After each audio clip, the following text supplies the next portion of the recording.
অসুস্থতার কারণে জামিনে কারাগার থেকে মুক্তি পাওয়ার পর ফের গ্রেপ্তার হয়েছেন রাজশাহী ৬ আসনের সাবেক এমপি ও আওয়ামী লীগ নেতা রাহিনুল হক। ২৫ নভেম্বর রাত 10:30টার দিকে তিনি রাজশাহী কেন্দ্রীয় কারাগার থেকে মুক্তি পান এবং পরপরই জেলা পুলিশের গোয়েন্দা শাখার সদস্যরা তাকে গ্রেফতার করেন।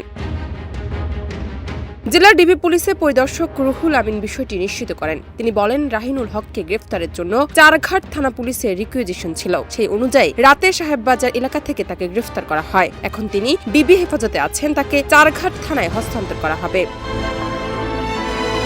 এর আগে গত ২১ সেপ্টেম্বর নিজ এলাকা চারঘাট বাজার থেকে রাহিনুল হক পুলিশের হাতে গ্রেফতার হন। গত ২০ আগস্ট চারঘাট থানায় দায়ের হওয়া একটি মামলায় তাকে গ্রেফতার দেখিয়ে কারাগারে পাঠানো হয়। অসুস্থতার কারণে সোমবার আদালতে তার জামিন মঞ্জুর করেছিলেন বলে জানান রাহিনুল হকের স্ত্রী ও চারঘাট পৌরসভার সাবেক মেয়র নার্গিস খাতুন।